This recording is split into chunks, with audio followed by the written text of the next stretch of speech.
16 दिसंबर 1971 को पाकिस्तान से अलग कर बांग्लादेश का निर्माण किया गया था।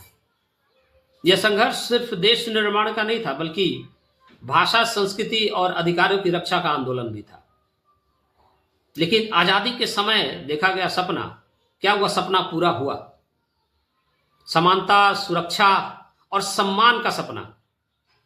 आजादी के वक्त बांग्लादेश में लगभग 22% के आसपास हिंदू माइनॉरिटी थी, जो अब 2025 में घटकर 6.5% के आसपास सिमट गई है। बौद्ध, सिख, ईसाई और आदिवासी कम्युनिटी के लोग बस नाम मात्र के ही वहां पर अब रह गए। बांग्लादेश में अब बर्बरता सड़कों पर पूरा दोबारा नंगा नाच कर रही है। जी हां, सोशल मीडिया में एक वीडियो जबरदस्त तरीके से वायरल हो रहा है, जिसमें बताया जा रहा है कि हिंदू माइनॉरिटी के एक युवक, 30 साल के नवयुवक दीपू चंद्र दास, जिनका नाम दीपू चंद्र दास था, उनको तो सबसे पहले घरों से बाहर निकाल करके जो है उनको पीटा जाता है, पीट कर अधमरा कर दिया जाता है। और जब इतने से भी मन नहीं भरता है तो अधमरी अवस्था में उनको एक वृक्ष से लटका दिया जाता है, उस पर केरोसिन तेल छिड़का जाता है और जिंदा अधमरा अवस्था में ही आग लगा दिया जाता है। सोच कर देखिए। और सबसे बड़ी बात तो यह है, सोचने वाली बात तो यह है, शर्म वाली बात तो यह है कि लोग, आसपास में लोग खड़े होकर किसी एक व्यक्ति ने भी इस घटना का विरोध नहीं किया और सब ने मिलकर उसका वीडियो बनाया और वीडियो बनाकर सोशल मीडिया पर वायरल किया। वहां के मीडिया हाउस तक को टारगेट किया गया, आग लगा दिया गया। हिंदू माइनॉरिटी की बहन बेटियों के साथ छेड़छाड़, मंदिरों में तोड़फोड़, आगजनी, दुकानों में आग लगा देना जैसी घटनाएं मानवाधिकारों और कानून, संविधान की धज्जियां उड़ाना जैसे वहां पर एक मजाक बनकर रह गया। वहां पर भी सरकार है, वहां पर भी कानून है, वहां पर भी लेखक है, कवि है, कलमकार है, पत्रकार है, सभी हैं। लेकिन फिर भी एक 30 साल के युवक दीपू चंद्र दास को बिना किसी जांच के, कानून प्रक्रिया के गुजरते हुए पीट कर अधमरा कर दिया जाता है। अधमरा अवस्था में उसके शरीर पर केरोसिन छिड़क कर आग लगा दिया जाता है। कोई भी उसके काम नहीं आता है, ना तो कानून, ना तो सरकार, ना तो वहां की भीड़ इस पर कुछ भी कहना चाहती है, ना बीच बचाव में आना चाहती है, क्योंकि सभी को डर है। वो लड़का चिल्लाता रहता है, कहता रहता है कि अगर मुझसे कुछ गलती हुई है तो मुझे बचा लो, क्षमा कर दो, मैं माफी मांगता हूं। लेकिन कोई सुनने वाला नहीं है। आरोप यह था उस पर सिर्फ आरोप यह था, उसके एक साथी कर्मचारी ने, सहकर्मचारी ने सिर्फ एक आरोप लगाया था कि उसने पैगंबर पर कुछ टिप्पणी की है। बस इसी आरोप पर उसके ऊपर में हमला होता है और आगे जो होता है वो मानवता को शर्मसार करने वाला है। आपको तो याद ही होगा, 1 साल पहले बांग्लादेश में वो छात्र आंदोलन, वो प्रतिभाशाली और काबिल छात्रों का छात्र आंदोलन, जो बाद में लूटपाट और आगजनी में तब्दील हो जाता है। नीचता की पराकाष्ठा को लांघता हुआ वह प्रतिभाशाली छात्र, जो आंदोलन के दरमियान वहां की पूर्व प्रधानमंत्री शेख हसीना के अंतर्वस्त्र को आकाश में लहराकर अपनी प्रतिभा का प्रदर्शन पूरे जगत में, पूरे विश्व में अपना डंका बजवाया था। बांग्लादेश भी अब अफगानिस्तान और पाकिस्तान की उसी राह पर बढ़ चला है, जहां पर हिंदू पहचान होना ही असुरक्षित है।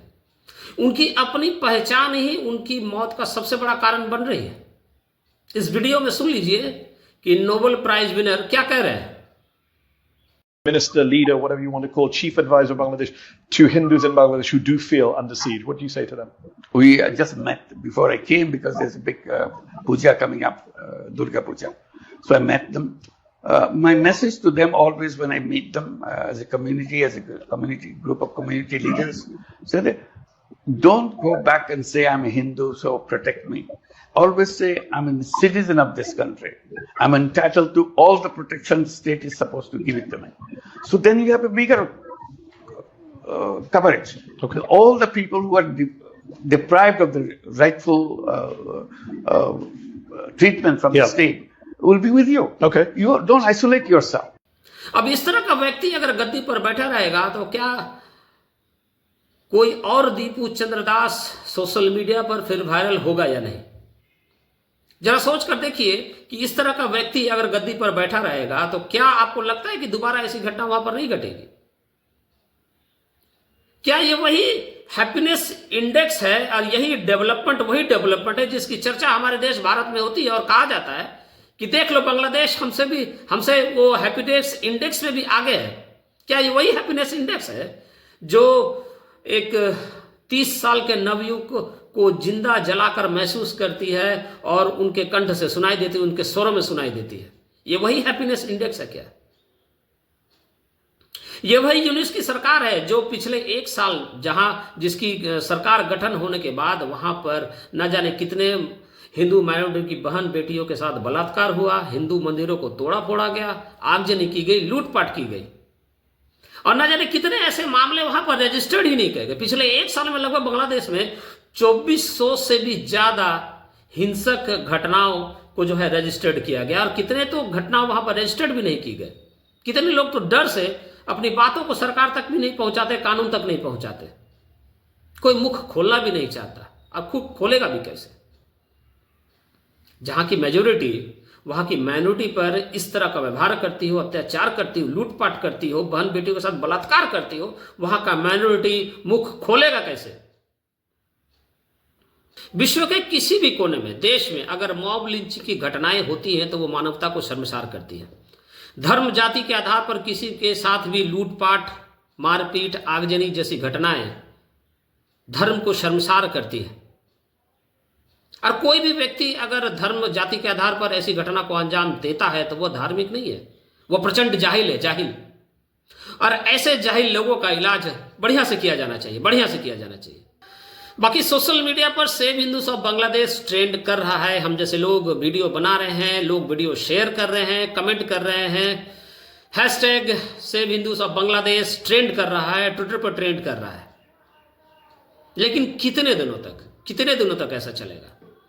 आईपीएल का सीजन आ रहा है, अब वहां उनके देश के खिलाड़ी हमारे देश में आएंगे, क्रिकेट खेलेंगे, छुप छुप कर हाथ भी मिला लेंगे और हम जैसे लोग, हमारे देश के लोग भेड़ बकरियों की तरह उनकी खुशियों में शामिल हो जाएंगे और फिर सब कुछ पहले जैसा हो जाएगा।